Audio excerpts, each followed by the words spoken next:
Here with more, Speaker of the House, Mike Johnson. Mr. Speaker, you were there today in the meeting with the president. How'd it go? It went well, Sean. By the way, thanks for playing the highlight reel tonight. Their hypocrisy is just breathtaking, and it's shameless. And it was on display in the Oval Office. Credit President Trump, showing real leadership. He's operating in good faith, and that was on display by bringing the leaders in. He heard the arguments and the debates. They're baseless. I mean, Chuck Schumer is now arguing exactly the opposite of what he has always said in his career. And why? You hit the nail right on the head, Sean. He's doing it out of political desperation. He is willing to force the government to shut down just to oppose President Trump for temporary political cover for himself, and he will abandon the American people just to do that. It's really something to watch. Are they still clinging to everything on my list? Have they given in on anything yet?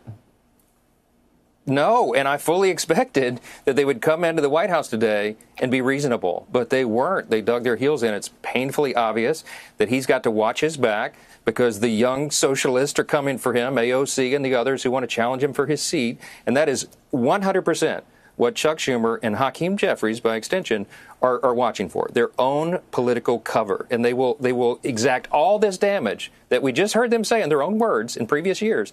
They are willing to do it just so they get political cover. They haven't backed off on any of those demands, Sean. You had it right. They want to take hard-earned taxpayer dollars, and they want to give new benefits to illegal aliens. We eliminated that in our big, beautiful bill.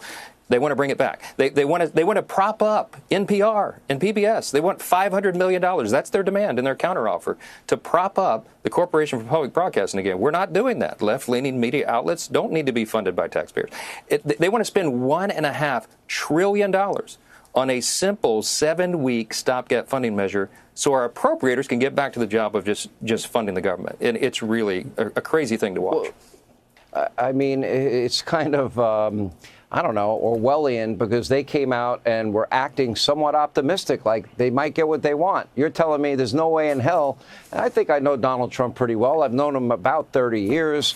There's no way in hell Donald Trump is giving in on any one of those issues. It's not going to happen.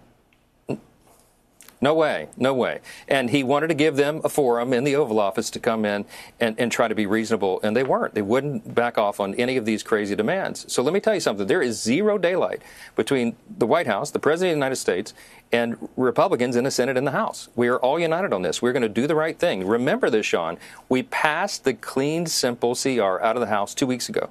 Every single Democrat in the House, except one, voted to shut the government down. I mean, they're willing to do it. They're willing to exact all this pain. And by the way, while you mentioned some of the things that will continue, defense and all that, troops don't get paid during a shutdown, okay? And very importantly, health care. They want to talk about health care. If they don't fund the government, guess what does stop? The WIC program. That's Women, Infants, and Children Nutrition Program won't be funded. We won't have FEMA funded, right? We've got hurricane season. We've got 2 off the coast of the United States right now. FEMA services not funded. Telemedicine, mental health services, all these things that the American people need, and they won't be able to access if the Democrats go through with this. So I certainly pray they don't. They have another chance because Leader Thune's going to put the House bill on the Senate floor again tomorrow and probably again on Wednesday. And we'll see if Chuck Schumer goes along with this. Well, as I said, 1 day, 2 hours, 47 minutes, and 5 seconds, and it's over. The government will be officially shut down, and Donald Trump will have a big say in what stays and what goes.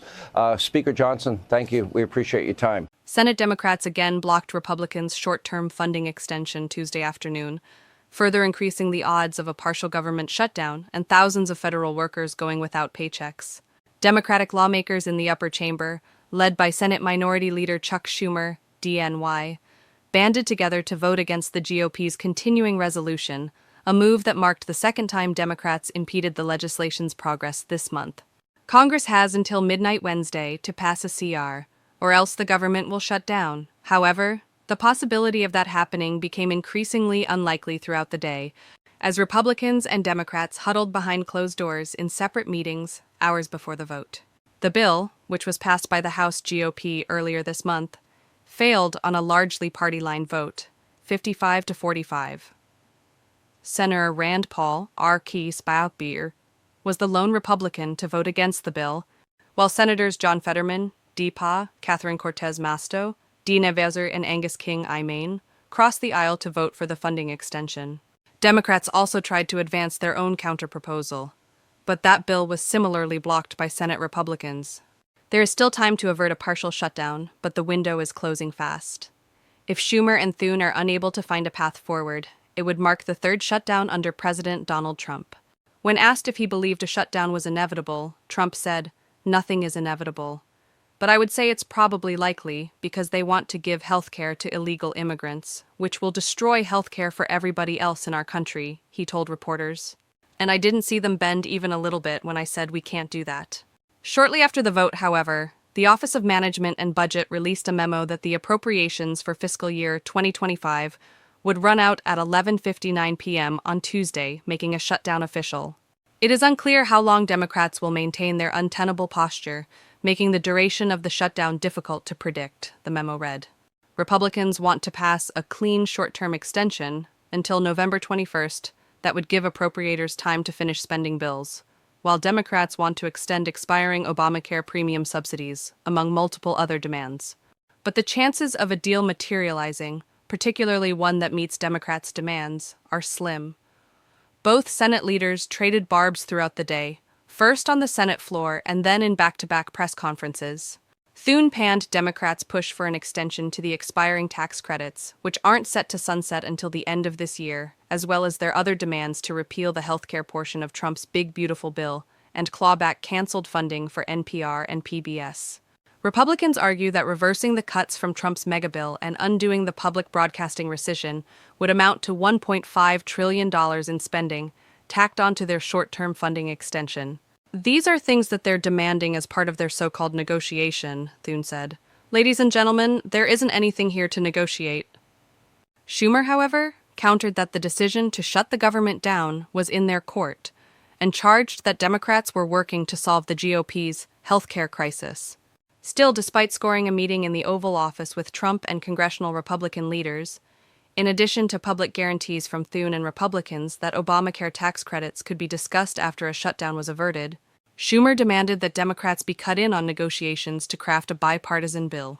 Earlier in the day, the top Senate Democrat commandeered a floor chart from Thune that showed how many times Democrats supported CRS under former President Joe Biden. He said that each time, Republicans were involved in the process. As leader, I sat down with the Republicans every one of those years and created a bipartisan bill. Their bill is partisan. They call it clean. We call it partisan. It has no Democratic input, Schumer said. Thune never talked to me.